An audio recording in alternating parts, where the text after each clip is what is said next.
Howdy, howdy, howdy, and welcome to WWW. What a week in wrestling. News, reviews, Extreme Rules predictions, Fantasy Wrestling League, and Collector's Corner featuring merchandise and the next instalment of The Shelves That Made Me. On with the news, there will be Impact Slammiversary spoilers in this one, so probably fast forward the first couple of minutes if you don't want to hear that. So we'll kick off with the fact that AEW comprehensively won the Wednesday Night Wars this week, defeating NXT. We'll get onto it a bit later, but for me, extremely well deserved. Well done, AEW. The Rock has joined the list of the big stars that are praising Dolph Ziggler.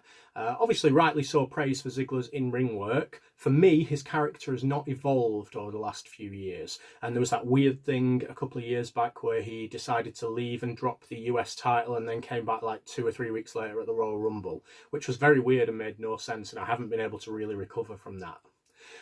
NJPW Dominion happened this week. If you're a fan of NJPW, Evil won the 2 big belts this week. And from a British point of view, Zack Sabre Jr. won the tag team titles this week.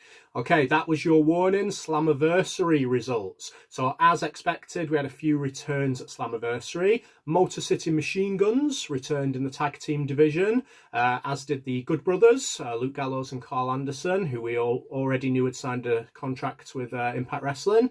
Eric Young appeared and took part in the main event, making it a fatal 5-way match. And the video for EC3 appeared at the end. Heath Slater also appeared in the show. Didn't wrestle, but appeared in the show, linking up with his old buddy Rhino.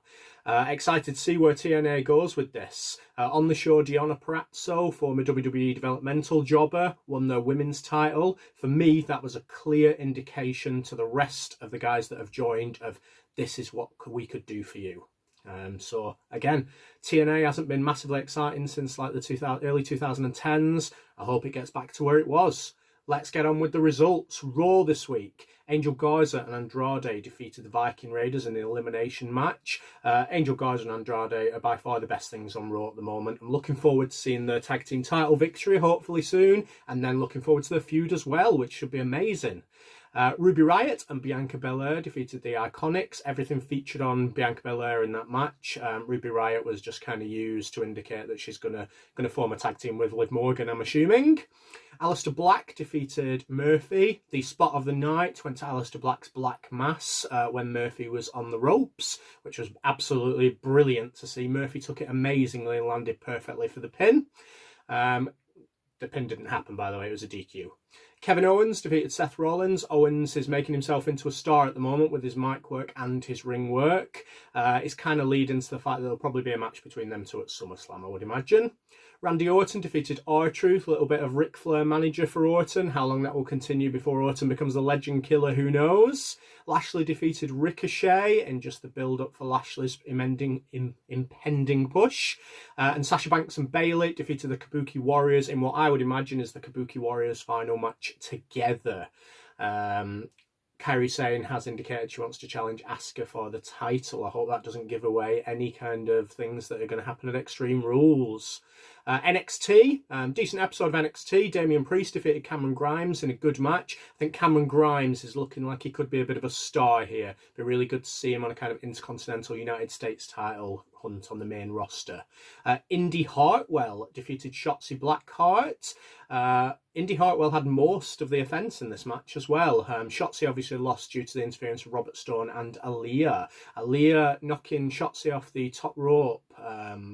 And Shotzi Blackheart took the move really dangerously. Could have ended up quite badly. Not Aaliyah's fault, Shotzi's fault.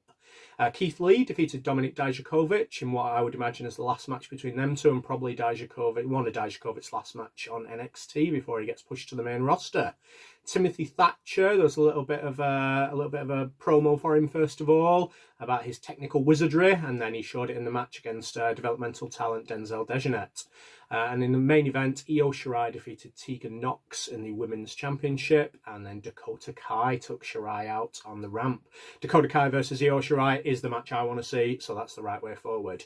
I'm questioning the moonsault for the finisher of Io Shirai. I think there could be a much more impactful move from her.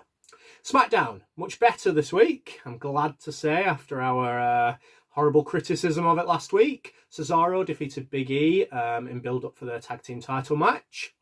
Sasha Banks and Bayley, another win. Just keep picking up wins. They defeated Asuka and Nikki Cross in preparation for both those women's title matches. Braun Strowman defeated John Morrison. John Morrison and The Miz being kind of used to build up before they eventually break up, which is the right thing to do. Strowman looking very powerful before his match with Wyatt. Lacey Evans defeated Naomi. That's the best match for the mid-carders at the moment. Obviously, Sasha and Bayley are up at the top, but Lacey Evans and Naomi are the best of the mid-card, so a decent match to be seen. AJ Styles defeated Matt Riddle in the main event, and Baron Corbin gave Riddle a beatdown at the end, setting up their feud. AEW Dynamite / Fight for the Fallen. Absolutely brilliant episode, in my opinion. It had everything that was needed to make a complete episode. The promos, the build-up, the matches themselves, everything was spot on from AEW. Well done. Cody defeated Sonny Kiss for the TNT title to retain. There was indications in there that Cody's showing a little bit of frustration. Arn Anderson not happy with him, and it kept showing Tully Blanchard in the crowd, so things to keep the crowd guessing there. FTR defeated Lucha Brothers. FTR definitely showing signs of turning heel here. They ripped the mask off at the end of the match, and later on in the show they poured beer over Kenny Omega. So back to where they need to be as good heels. The Elites defeated Jurassic Express. The definite point of the night was the Destroyer, which Marco Stunt did onto Nick Jackson, I think it was, from somebody's shoulders. Absolutely brilliant move to see. Check it out if you haven't seen it. Brandy and Ali continued their win. MJ Jenkins, who is a WWE development talent, was used as development in this as well. Ali and Brandy are showing really good chemistry together. It's really good to see where they're going, with Dustin in the mix as well, and QT Marshall when he returns. John Moxley defeated Brian Cage. I really liked the match, but I didn't like the finish where Taz threw in the towel. But obviously it shows a bit of dissension now between Cage and Taz, so it'll be interesting to see where that goes. There's a bit of a note about Nyla Rose. New manager is Vicky Guerrero. I'm not sure Nyla Rose needs it, like I said last week, but we'll see where it goes. Okay, Extreme Rules Horror Show. Let's have a look down the card, and let's have a look at the predictions from moi. Drew McIntyre against Dolph Ziggler. I still don't know the stipulation in this one. I'm not sure it's been announced. Drew McIntyre should win that one. Asuka versus Sasha Banks. I've got a feeling Sasha Banks will win this one. I'm not sure she'll win the title, but I have a feeling she'll win this one. Maybe by DQ, maybe Bayley getting in the mix, so there can be a little bit of Sasha-Bayley build-up. If Sasha does win the title, then it might be title versus title at SummerSlam against Bayley. Bayley against Nikki Cross, expect Bayley to win that one. Strowman against Wyatt. The fact that it's non-title in this swamp match leads me to thinking that Wyatt might win it. Apollo Crews against MVP. Apollo Crews should win that to set up his match with Bobby Lashley at SummerSlam. Rollins versus Rey Mysterio in the Eye for an Eye is the only match where I keep going back and forth. My feeling is Mysterio at the moment. Kevin Owens, maybe a little bit of interference in that one. New Day against Nakamura and Cesaro in a tables match. I would think the New Day are going to win that one, but again, not 100%.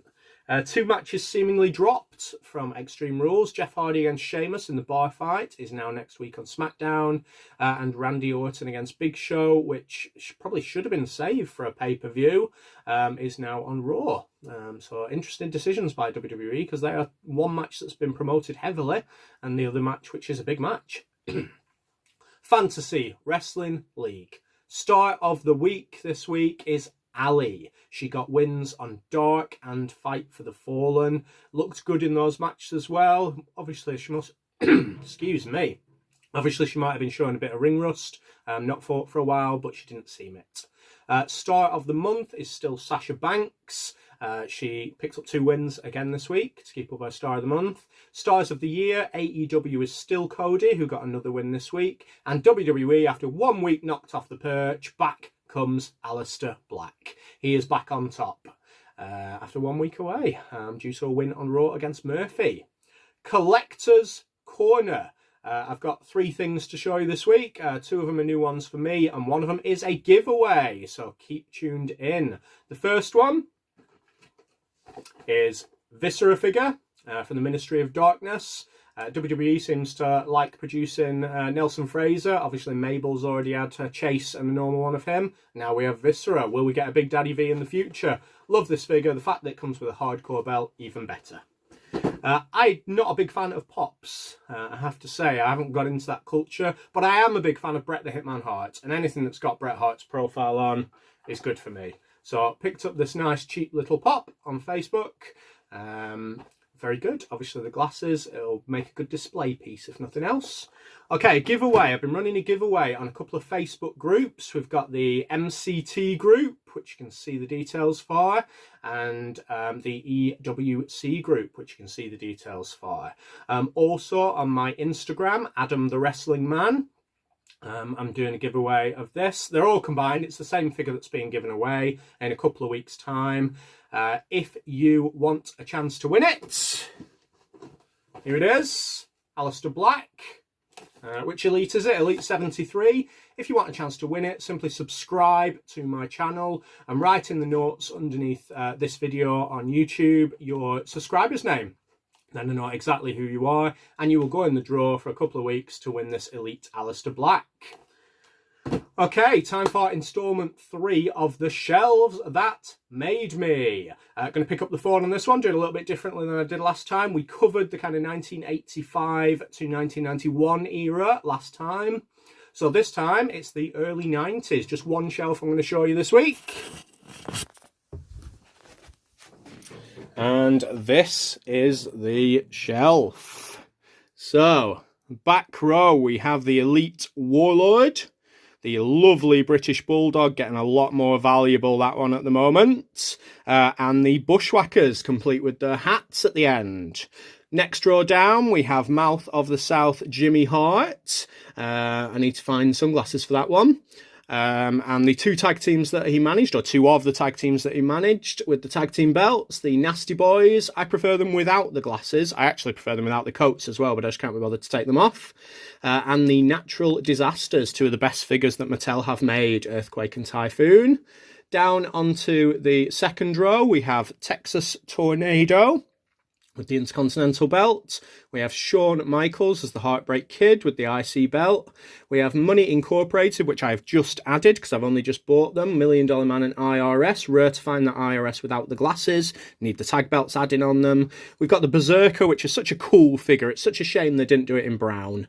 But it's such a cool figure. And then onto the front row, we've got a little bit of a WCW entry with Ron Simmons and the WCW World title. News this week is that the WCW United States title is going to be released in a Mattel 2-pack with Goldberg and Bret Hart.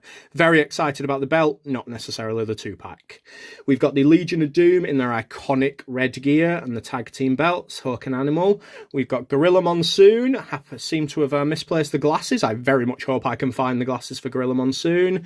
And then from the 1992 Royal Rumble, that beautiful promo representation, we have Ric Flair, Bobby Heenan, and Mr. Perfect, Kurt Hennig. So that is my early 90s display. I hope you've enjoyed that one. Very sneak peek down there. I haven't quite finished my mid-90s display yet. Got a couple to add, but that will be for the next instalment. That is me at WWW. What a week in wrestling. Hope you've enjoyed. See you next week.